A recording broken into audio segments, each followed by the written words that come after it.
Welcome back to Psych Your Crime. I'm your host, Nicole Mann. And just like always, I want to thank you guys so much for listening.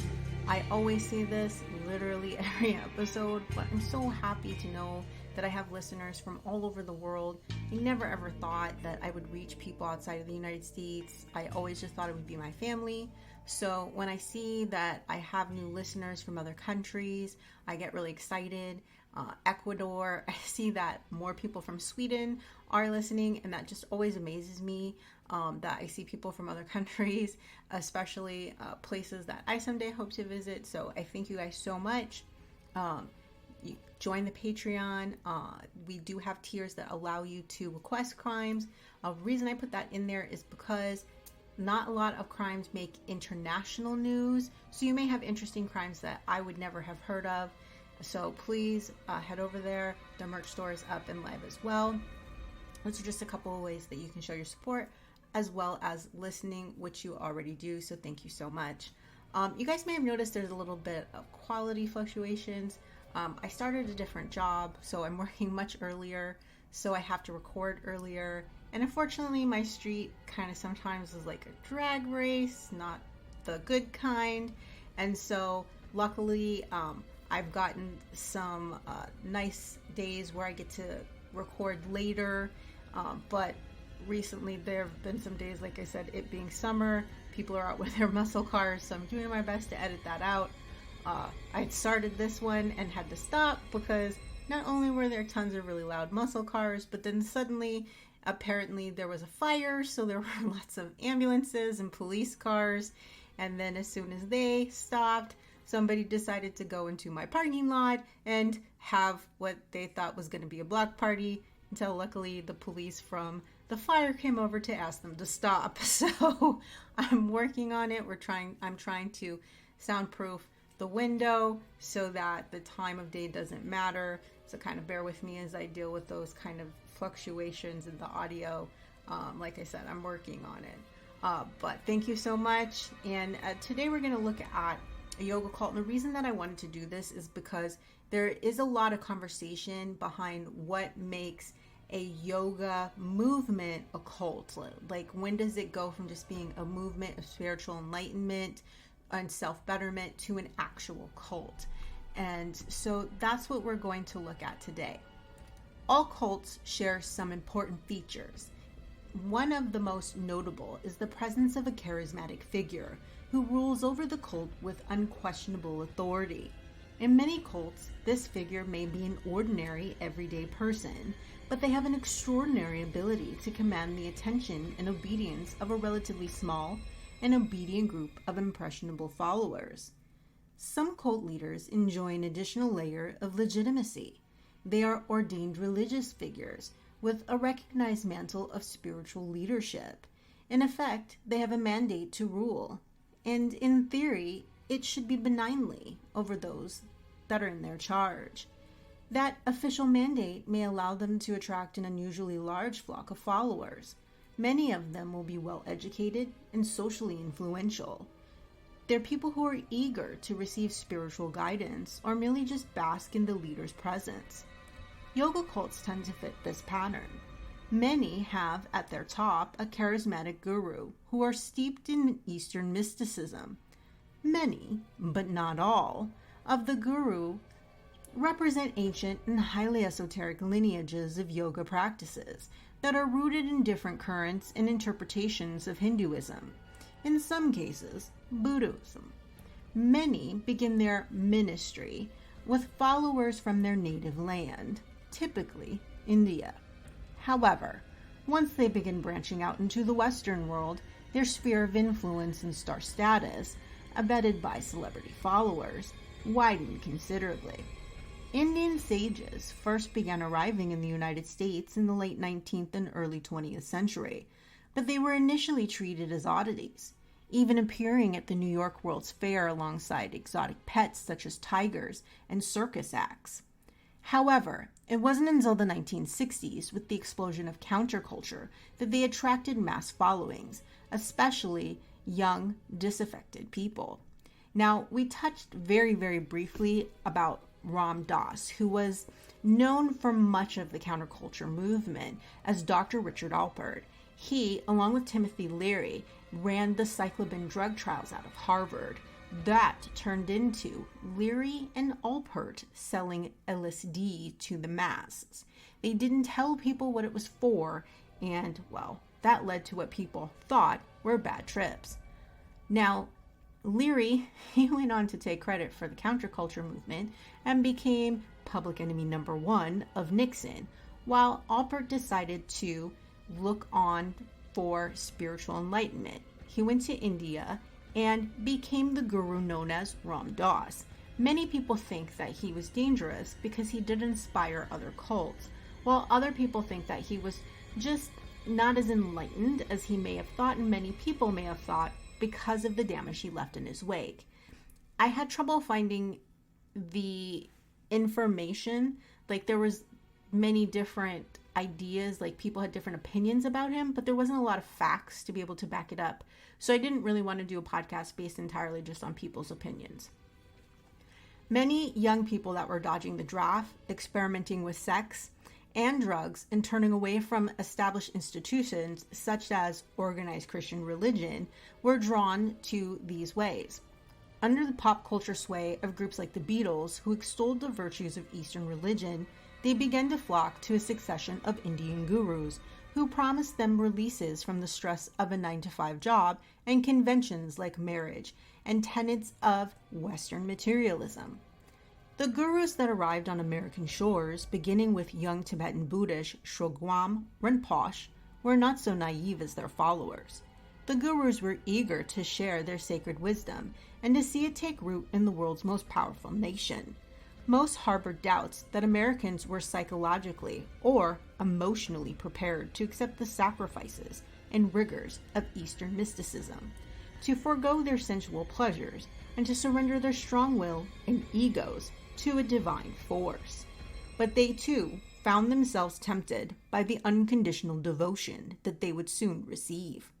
Young women, many of them fatherless or from dysfunctional homes, projected a host of unmet needs upon these new daddy figures. Some gurus far too easily crossed their boundaries, creating veritable harems among their female followers.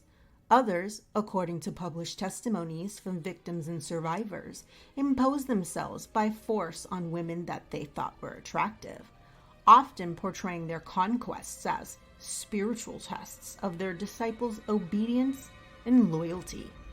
Not all of these gurus created mass cults. Some clearly displayed the manipulative traits of cult leaders, particularly when it came to using their status and mystical personas to coerce sex out of their followers. Rinpoche had taken a young British bride prior to his arrival in Colorado in the United States, but still somehow found time for what he called wenching. He also hosted orgasmic retreats that sometimes became abusive. Periodically, in a drunken haze, he would organize a bizarre hazing of invited guests, for which he was later denounced, as it damaged his reputation. In a pattern often found in cults, Rinpoche would sometimes call upon followers to do his bidding. Anxious to curry favor with the guru, they would agree to, in effect, become his henchmen. In a story about Rinpoche for The Walrus, a woman named Liz Curry, who he hired as a nanny, spoke out about the guru's abuse. What Rinpoche did was create an environment for emotional and sexual harm, in which no one was ever held accountable for their actions. She also claimed he was violent behind closed doors. If he had been publicly violent, it would have been much easier to identify him as harmful. But Rinpoche's reckless antics were tame compared to what was to come. A confessed alcoholic, he lacked the focus and discipline to establish and manage a large-scale organization. He enjoyed a cult of personality, a reputation that would allow him to attract a following among poets like Allen Ginsberg and Robert Bly, and musicians such as Joni Mitchell, who even wrote a song about him. But he was also a Buddhist with roots in Tibet, not India, He was not a devotee of the physical practices associated with yoga, though he was rooted in much the same traditions of tantric mysticism. He was reluctant to impart his deeper spiritual wisdom to Westerners in ways that might have galvanized a mass following. Still, Rinpoche set a dangerous precedent of tolerance for blind obedience and collective abuse that would set the stage for much larger and more abusive yoga cults in the years to come. One of the first and worst of these mass cults was one established in the late 1970s by an Indian-born guru, Bhagwan Rajneesh, who came to be known as the spiritual avatar, Osho.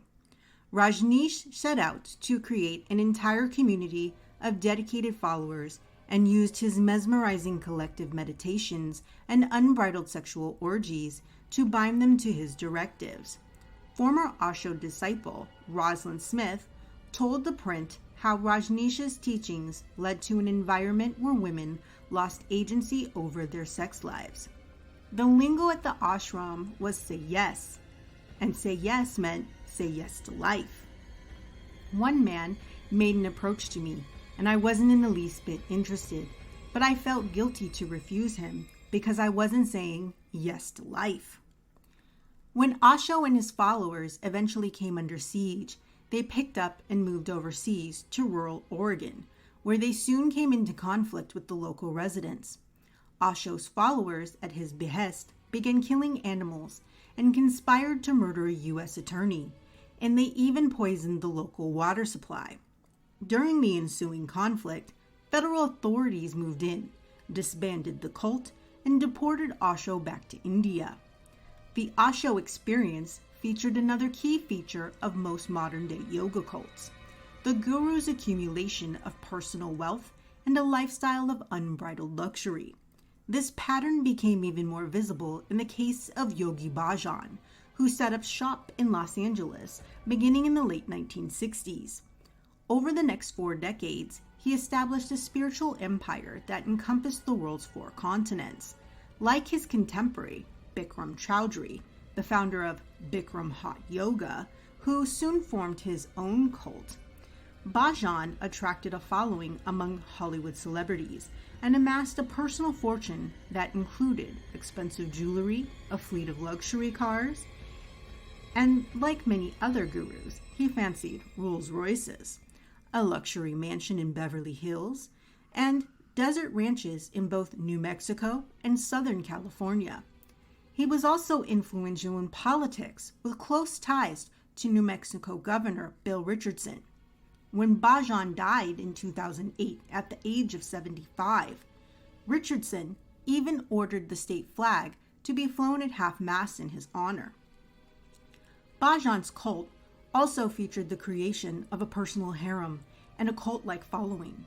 His circle of influence was so vast and his travels so far-flung that he never really appears to have led any particular group of followers to do his bidding or to serve him personally. Like Amartya Desai, who ruled the roost at Kripley Institute, bedding down even his married followers. Rather, he served as an all-powerful CEO of a vast corporate entity, dubbed the 3HO Foundation. He often had dedicated lieutenants carry out his orders, and they in turn would establish personal fiefdoms of their own. Yet as we know from at least one personal memoir, Bhajan did take selected young Western women as concubines, summoning them to his quarters for sex, which some accepted, not always willingly, as part of the gift of his divine presence. Yoga cults initially featured Indian gurus at their helm, but in more recent decades, some of their most charismatic American disciples were able to follow in their footsteps. In the late 1990s, John Friend, a one-time devotee of legendary BKS Iyengar, established his own yoga lineage that he dubbed Anshura, translated roughly as free-floating grace.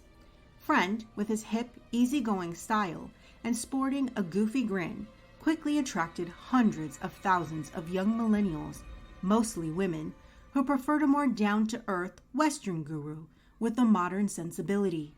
Friend's rise was truly meteoric, By 2009, the industry trade magazine Yoga Journal had declared Anshura the fastest growing yoga movement in the country.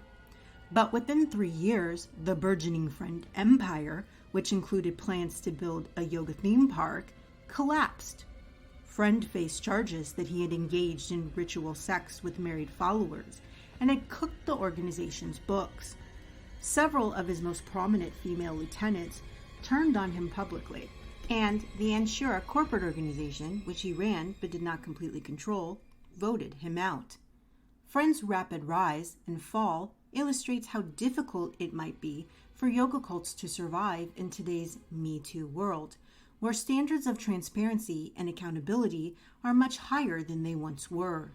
The same fate befell two other would-be American gurus, Michael Roach, a self-styled Buddhist, and Greg Gumacho, who split off from Bikram to form his own Yoga to the People sect. In 2012, Roach became implicated in the death of two of his most ardent followers, whom he apparently convinced to go on a retreat in the Arizona desert, where they died from exposure.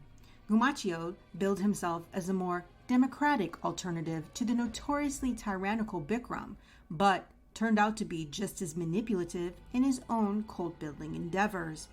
In 2018, he too was exposed and forced into exile. He was later sued by a handful of women for rape and sexual assault and stripped of all of his holdings. Why do these yoga cults persist? Many young Americans, in their unbridled zeal for transcendence, may be engaged in a kind of materialism of the spirit, a self-centeredness masquerading as devotion. Rinpoche wrote an entire book on the topic of spiritual materialism, warning Americans that their deep-seated egocentrism and acquisitiveness could backfire in their quest for sacred wisdom. As noted, Rinpoche even refrained from revealing to his students some of the deeper secrets of tantric mysticism, for fear that unlocking these mysteries would allow them to exercise hidden powers to control and manipulate others. Many Americans, like Friend, bypassed their imported gurus and went directly to India to study tantric mysticism for themselves. His mentor, Iyengar, like Rinpoche, wanted to see Hatha Yoga stripped of tantric mysticism and reconfigured as a health and fitness practice, accessible to mainstream Americans in a largely Christian culture. But Friend, like other ambitious American yogis, would have none of it. He understood the potential dangers, but saw yoga's esotericism as true source of its transformative potential. Friend didn't just want to heal people in the context of their everyday lives. He envisioned his Anshura movement as the vanguard of a spiritual revolution that would transform American society as a whole. Such heady and grandiose visions are often common to cults, and yoga cults are no exception. Once a cult movement is imbued with such a world-changing mission, the guru ceases to be a guide and a healer. Suddenly, they're a prophet. They carry with them the promise of an end, not just to their followers' suffering, but to all suffering. For their followers, being designated as part of a revolutionary vanguard is exciting, even intoxicating. They credit their leader with allowing them to recognize in their own life-changing potential. Obeying the leader isn't subversive, it's a service to a cause of a greater good, something much greater than themselves. Once invested in this cause, abandoning their leader is viewed as a personal and collective betrayal. Now, before we learn about Kashi Ashram, here is a word from our sponsor. Our next partner has a product I use literally every day. I started taking AG1 because I wanted better gut health. I wanted a supplement that actually tastes great. It doesn't taste chalky or sour like superfood powders or probiotics normally do. It just has this really kind of mild tropical taste that I really, really love. So what is it? With one delicious scoop of AG1, you're absorbing 75 high-quality vitamins, minerals, whole food source superfoods, probiotics, and adaptogens. Some of you know I have Hashimoto's, and it causes digestive problems for me. So I've tried a lot of different probiotics, and this is one of the best tasting ones I've ever tried. I just drink it in the morning with breakfast, and tons of people take different kinds of multivitamins, and it's important to choose one with high quality ingredients that your body will actually absorb. So I figured, hey, why not just drink it? For every purchase, they donate to organizations helping to get nutritious food to kids in need, including No Kid Hungry here in the US. Right now, it's time to reclaim your health and arm your immune system with convenient daily nutrition.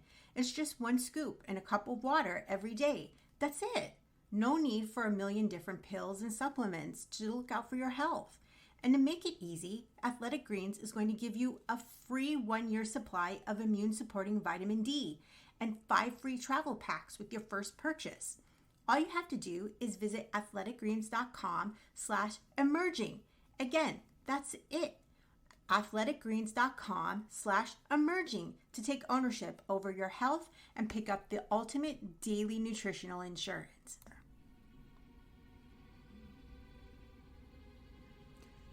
Ma Jaya was born Joyce Green in Brooklyn, New York, and grew up in a cellar apartment near Brighton Beach. Her mother died of cancer when she was just 13 years old. Ma Jaya said that as a young girl, she had conversations with homeless people who lived under the Coney Island boardwalk.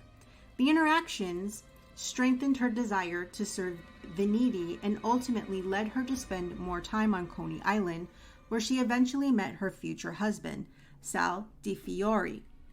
Maya and Sal married in 1956 and had 3 children. Ma, struggled with obesity in her 30s, and in 1972 enrolled in Jack LaLanne weight loss classes, where she learned breathing exercises for weight loss. So for those of you who don't know who Jack LaLanne was, he was, I wouldn't necessarily call him a weight loss guru, but in the 70s and 60s, they would have these little weight loss shows. They were syndicated on American television, and Jack LaLanne was very popular in the 70s and into the 80s because he was older and he was in really good shape, and he was especially known for his juicing machines. So I guess he was way ahead of the times because he was all about juicing. So as she was able to lose weight, and while practicing her breathing exercises in her home, she claimed to have a series of mystical visions of Jesus Christ, Bhagwan Nityananda, and Neem Karoli Baba. One night, Di Fiore, her husband, heard a loud crash. He rushed downstairs and saw the future guru frantically careening about the house. She had had a vision of Christ. She whispered to him. Wounds, she said she had. They had appeared on her hands. What are you talking about? He asked her. She showed him her pajamas, which had red splotches all over the fabric. So I took those pajamas to a friend who owned a dry cleaner, he said, and they told me it was theatrical blood. Nonetheless, the word rippled through the boroughs. There'd been a stigmata, and Joyce Green Di Fiore soon materialized in basements and parks across the city, delivering night-long sermons. I thought, get skinny with Christ or get fat without him, she later told the Palm Beach Post. I lost 65 pounds on the Christ diet. Jeez, I wish it was that simple. In 1975, Ma Jaya left her 2 oldest children, Jimmy and Dennis, with her husband, who filed for divorce a year later. Jimmy was especially wrought up over the abandonment, his family said. Those feelings would stay with him for the rest of his life. The guru, however, held on to her youngest daughter, Molly, whose name had been changed at her request whenever people talked about this. In 1976, Ma Jaya and her flock fled to New York for a sprawling plot of grass and creek in Indian River County in central Florida. In one of the most Christian areas of the state, where steeples dominate most of the horizon, the community built Buddhist and Hindu temples and followed an esoteric existence of celibacy and vegetarianism. She called her mission Kashi Ashram. they had a K through 12 primary and secondary education center called the River School. Originally, they called it the Ranch School, but they thought the River School sounded better. It was opened in the early 1980s, but eventually it closed after graduating its final class in 2005. They preached racial, ethnic, and religious tolerance. They crusaded against AIDS eventually and embraced people who were infected with the virus. It became an 80-acre sanctuary that claimed a worldwide outreach. Her efforts even earned her citations for public service. They added an HIV/AIDS education and prevention program that they named the River Fund in 1990. An affordable living community called By the River was opened in 2009. It had accommodations for 40 low-income seniors. Unfortunately, By the River was foreclosed in 2013 due to insufficient government funding and a lack of grant funding. The Kashi Ashram community remains active and includes a retreat center, a yoga school, a sustainable farm. The retreat was even visited by Julia Roberts after she discovered Ma Jaya's teachings when she researched her role for Eat, Pray, Love in 2010. Satellite branches of Kashi Ashram were even established in New York, Los Angeles, Chicago, Colorado, Santa Fe, and Atlanta. But everything was not as enlightened as it seemed.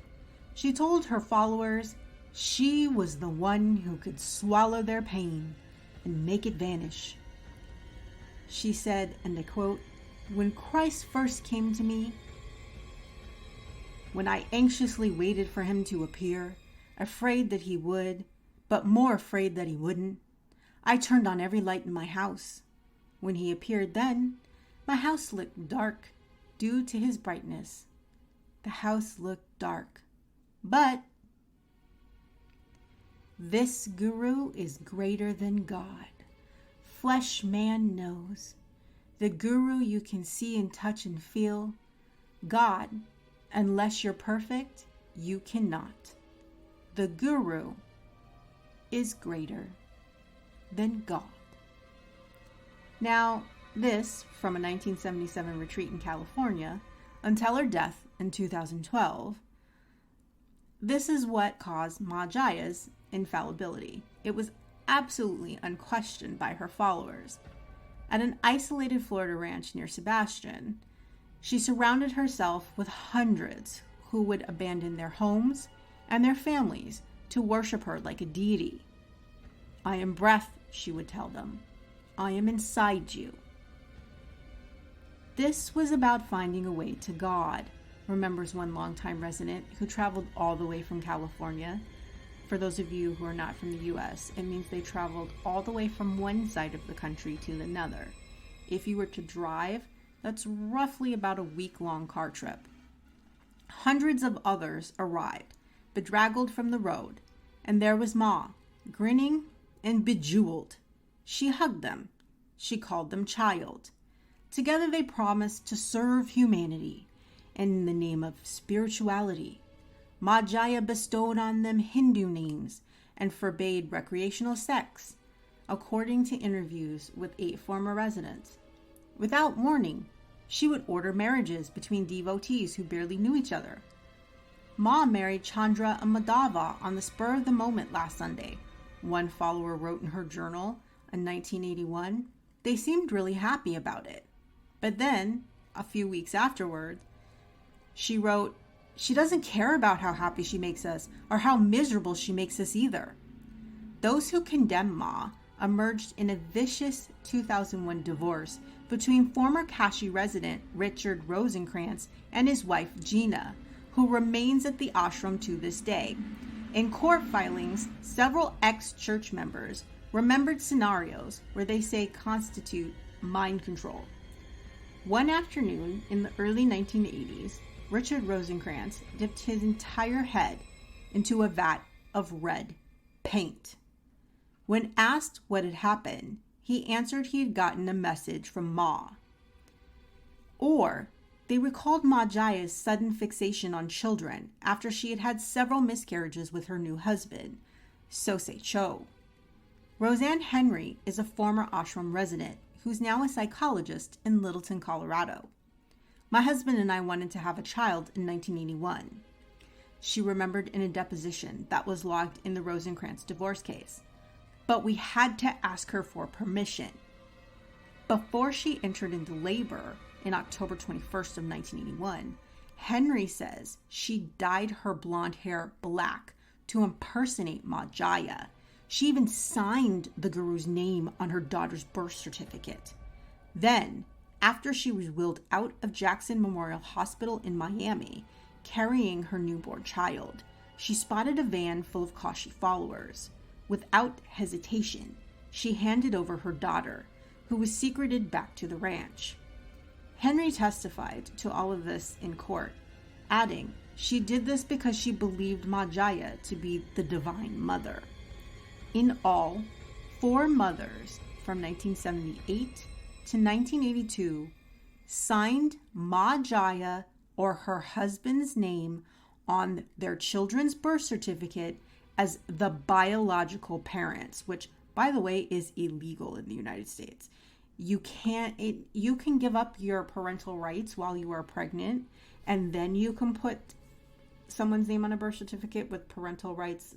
Like, there's ways to do this where you don't have to dye your hair and pretend to be somebody else during a birth. So all of this is super illegal, even all the way back to 78 and 82. Basically, they committed identity theft. They pretended to be someone else so that they could give birth and claim that this person was the child's parent. This is not just creepy, weird, and awful. This is illegal.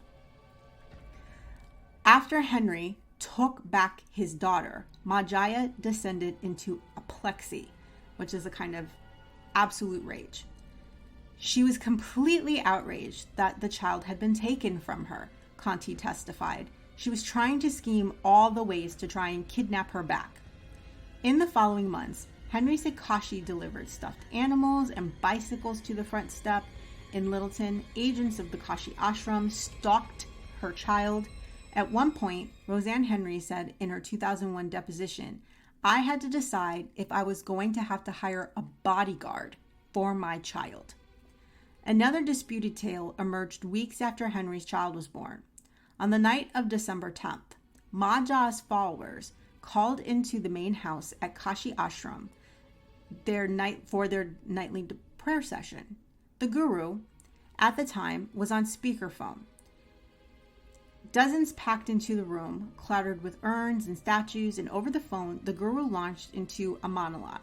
But then she dropped a bomb. She just said it like it was nothing. "I have married my 14-year-old daughter Molly to Dada Das." Puzzled, concerned, and scared looks were on people's faces because Dada Das was 25 years old. I remember thinking, she can't possibly be old enough to marry a grown man, said one of the followers. I thought that she was 12, but I knew that Ma would never hurt her own child. There was no child abuse at the Kashi. Then the masked men came for 13-year-old Wang Chun Rosencrantz on a spring day in 1996. A small garden temple beside Ma Jaya's 2-story house near a pond where residents sprinkled the ashes of their dead. The wiry, dark-haired boy waited. Ma Jaya had requested to see him, but, according to testimony, she didn't arrive.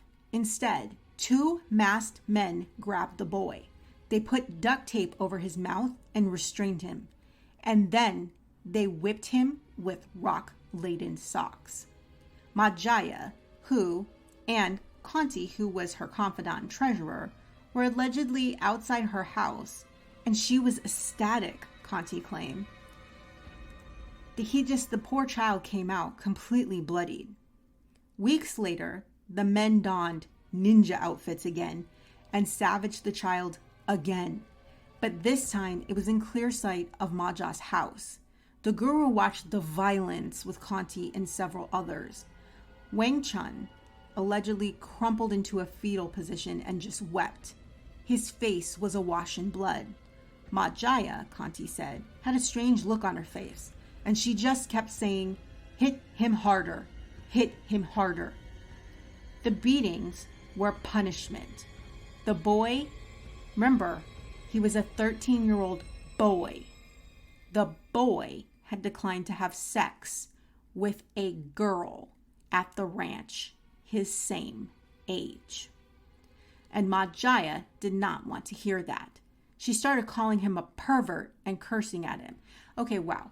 A 13-year-old boy has enough sense to recognize that if he has sex with another child, it's not right. And when he says no, she calls him a pervert and beats him. Wow. Okay. Wow. The kid was whimpering and shaking, and she was enjoying it. You could see it in her face. She was enjoying it. But Conti wasn't the only one to bring significant allegations against Ma Jaya and the church. And soon it wasn't clear anymore whether this was about a spiritual quest to find God through service and tolerance, or whether they had fallen under the guidance of a megalomaniac who had morphed into something much darker. Some of the other allegations were that Ma Jaya either personally struck residents or ordered them to be beaten, according to 9 different people. Police were twice called to extract children from the ashram. Ma Jaya demanded money from followers. 13 different residents complained. Ma conspired to defraud me of my inheritance, Richard Rosenkrantz stated in a court affidavit. Ma Jaya severely burned a man with a candle in 1981 to punish him for molesting a child, 3 witnesses stated. The molested boy was beaten. I'm so confused. You punished a child molester, but then you punished the molested boy? He was beaten at length by Ma and made to walk naked around Central Pond with 50 people watching.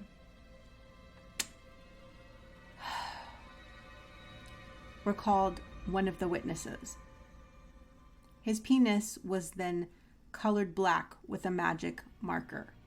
So we're also victim blaming and punishing minor children. This is definitely not the road to spiritual enlightenment. Ma Jaya personally beat at least 2 children. Ma slapped a boy across the face. I've never seen someone be hit that hard.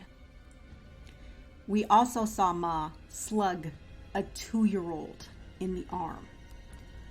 On May 31st, 2004, Jimmy DeFiore, Ma's son, decided to end his life. Ma Jaya's 43-year-old son stepped into a bathroom at his Staten Island apartment, put on an Elvis record, and unfurled a blanket. He analyzed his face, swallowed a powerful cocktail of painkillers, and laid down. Not wanting to be resuscitated, he made sure to also cut his wrists. When the landlord discovered the body, which was surrounded by black and white photographs of him and his mother, according to the state's coroner, 5 different drugs were found in his bloodstream.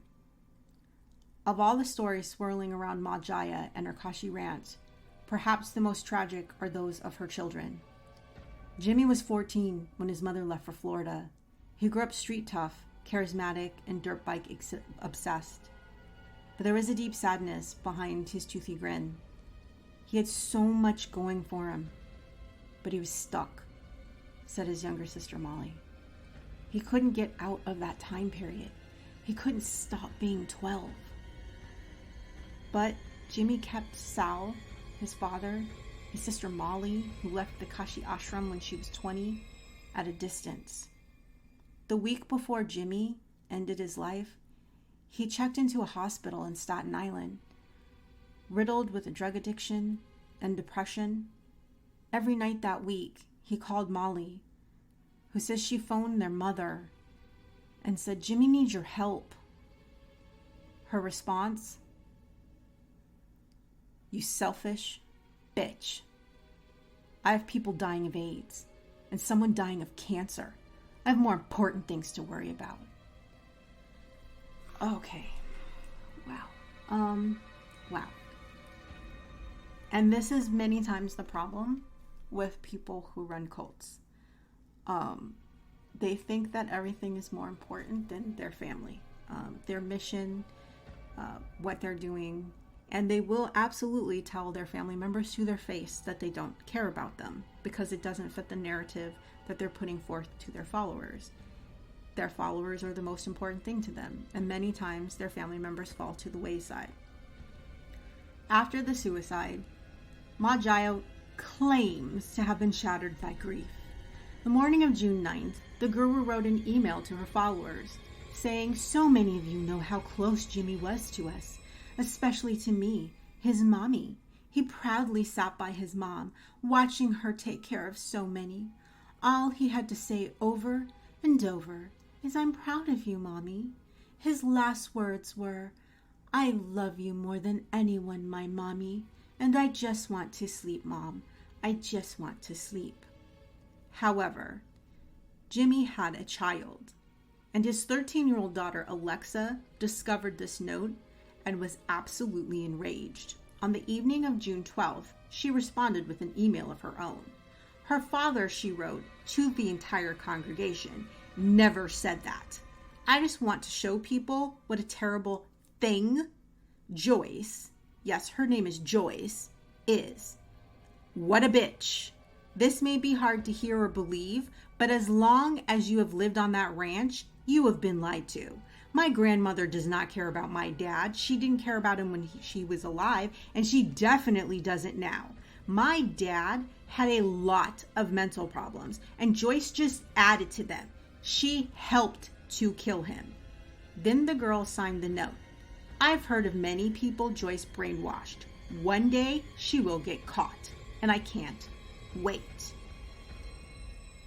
Good job. I mean, this 13-year-old did what none of the adults did, and she told the congregation what kind of a fraud and a phony she really was. She shouldn't have to. She's 13, but she did. And I wish I have some wonderful ending where she comes in and gets caught and she gets called out, but she didn't. The only thing that happened was this contentious divorce where the world got to see, bits and pieces, and all these allegations were made. In 2013, she passed away, and that's when many people started to come forward. There were lawsuits over who was going to run the ashram. Now, as recently as you can say, a few years ago, there was a change, like a rebrand, a change in the name so they could get away from some of the accusations and things that she had done. But that's what usually happens with cults. A lot of times when a leader like this passes away, either a lot of people leave the cult or there's a rebrand, but the cult doesn't go away. The people who are the most devout stay, and they usually just rebrand and they go about with the basic tenets, and then you never hear about them again because most of the horrible things that are happening stop happening. A lot of the really most nefarious cults go about like this. There are things like the Children of God, who had a lot of child molestation. There are a handful of celebrities who grew up in that cult. Once they arrested the people who were doing horrible things to the children, most of the devout original people, they stayed on and just rebranded. They're still out there. And that's really the way it is with cults. A lot of times when they get rid of the bad people, they just rebrand and they just kind of keep it moving and keep a lower profile. Sometimes they keep going as a less toxic group or organization, and sometimes they morph into something different. The Tony Alamo Ministries, it was the wife who was running things, and it was toxic but not horribly toxic. She passed away and her husband took over. It became far more toxic and exploitative. Then when he passed away, it became more of just a regular everyday church. So usually with cults, unfortunately, they don't disband the way that people really think they do. They kind of just cut away the chaff, so to speak, the bad parts of the wheat, and just move on and go on about life. So I wish I had a much better ending for you, but all that really happened is she passed away. The best that we can hope for is she received karma in her afterlife, because she didn't really appear to get it in this world. And like I said, I wish I had a better ending for you, but there isn't really one. So, next week, we have a little bit of a better ending to an absolutely crazy and insane story. We have a social light. Is that what you call men who come from wealthy families and don't really have much of a job?